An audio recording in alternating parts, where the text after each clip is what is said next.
Good day everyone, we are the Group 1 and today we're going to discuss about human trafficking, human rights in migration. But before we start, this is for educational use only. Our group is allowing our instructor, Mr. Roldan Nardinas, to use this as an educational material. So first, what is human trafficking?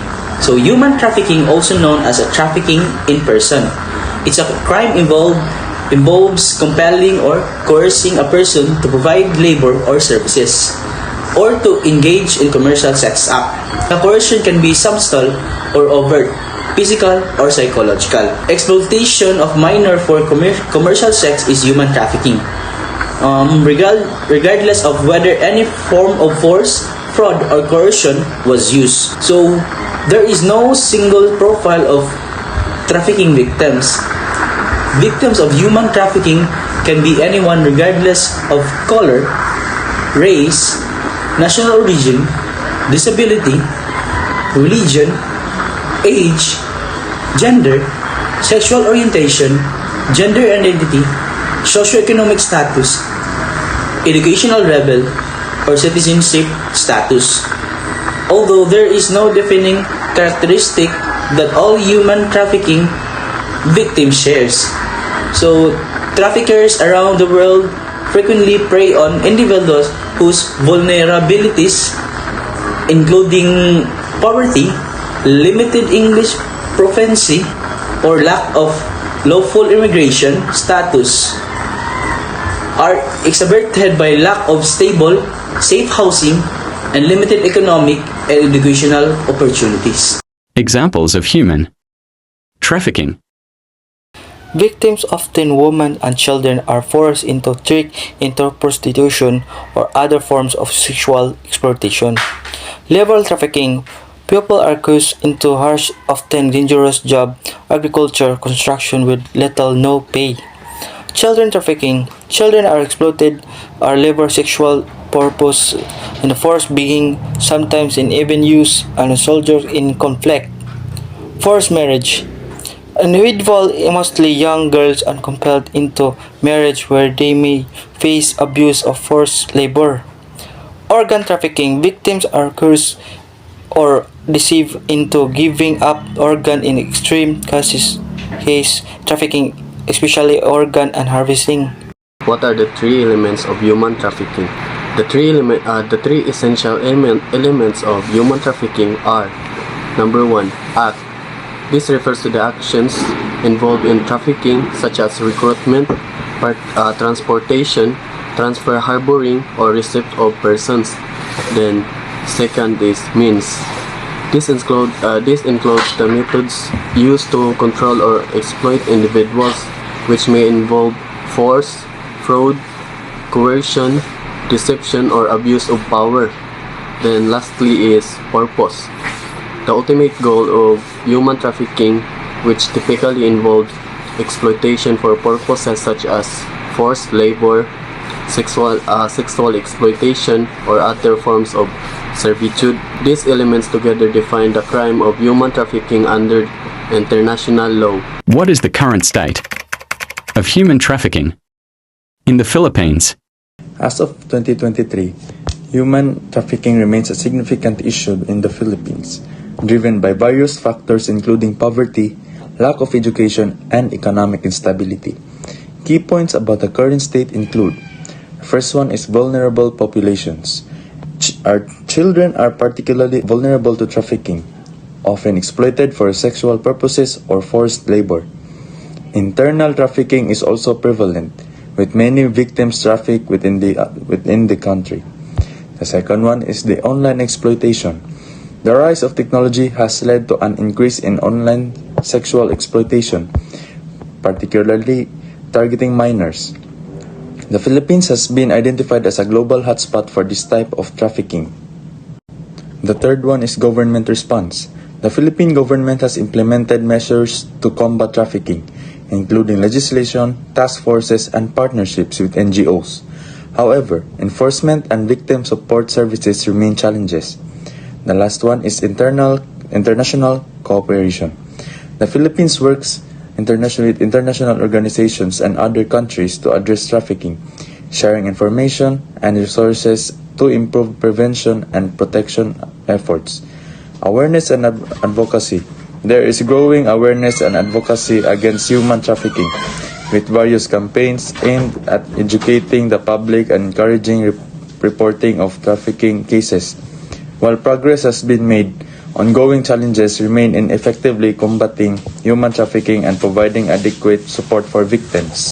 Human trafficking is often closely connected to migration, as many people move across borders in search of better economic opportunities, safety, or stability. Migrants, particularly those moving irregularly or through unsafe channels, can become vulnerable to traffickers who exploit their need for work or secure passage. Traffickers may offer what seems like legitimate job opportunities or assistance with border crossing, only to trap migrants in exploitative situations like forced labor or sexual exploitation.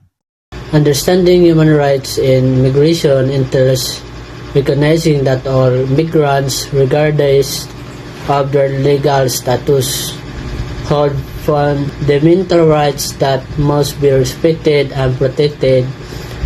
This includes the right to seek asylum for those fleeing persecution, non-discrimination based on race or nationality, and the right to the life and security against violence and exploitation. Additionally, migrants should have access to essential services like healthcare and education, and family unity must be prioritized, allowing for family reunification. International frameworks such as the Global Compact for Migration and various human rights treaties guide states in safeguarding these rights. Addressing the challenges migrants face requires collaboration efforts between countries and a steadfast commitment to uphold human dignity. Understanding human rights in migration.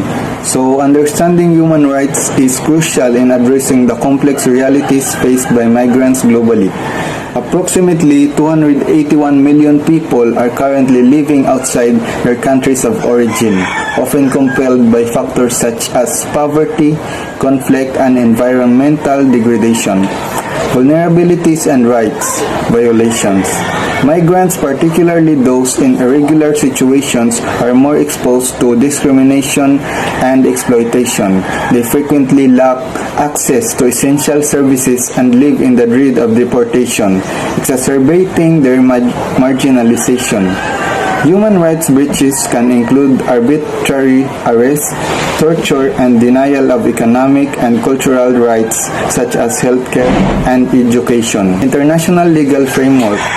International law recognizes that all migrants have human rights because of their humanity. These rights are affirmed by Universal Declaration of Human Rights and the 1990 Convention of Protection of the Rights of All Migrant Workers. That is to be recognized as individuals with families and social ties rather than just laborers. So, policy implications. A human rights-based approach to migration governance is essential.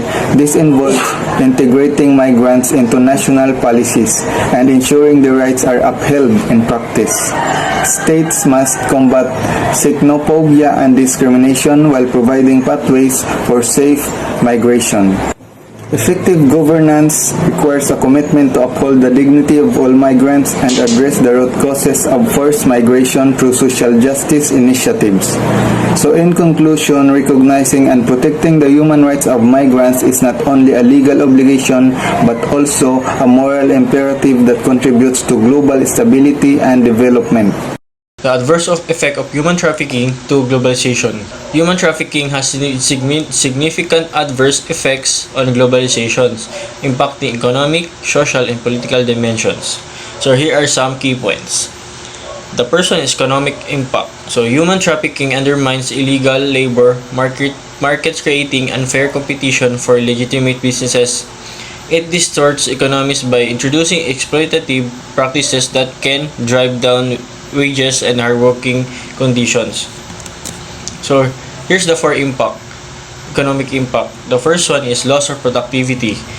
The second one is economic exploitations. The third one is strain on public resources, and the last one is reduced consumer spending. So the second key points is social consequences. So trafficking perpetuates inequality and discrimination, particularly affecting marginalized groups. This can lead to social unrest and undermine community cohesion, hindering social progress and development. So there are four social consequences. The first one is human rights violations. The second one is weakening of social institutions. The third one is family disintegrations, and the last one is psychological and health issues. Third one is public health concerns. So victims of trafficking often suffer from severe physical and mental health issues. This can strain public health systems and contribute a broader health crisis which can affect global mobility and labor markets. Weakening of governance. Human trafficking can erode the role of law and governance structures, as criminal networks often exploit weak legal systems. This can lead to increased corruptions and reduced trust in institutions, affecting international relations and cooperation. Human rights violations. Prevalence of trafficking raises serious human rights concerns, undermining global efforts to promote and protect human rights. It highlights disparities between countries and can fuel tensions in international relations. Impact on global supply chains. The existence of trafficking within supply chains can lead to consumer boycotts and reputational damage for companies, disrupting international trade and economic relationships. Overall, human trafficking not only harms individuals but also poses significant challenges to the integrity and sustainability of globalization. Addressing this issue requires international cooperation and comprehensive strategies to protect human rights and promote fair labor practices.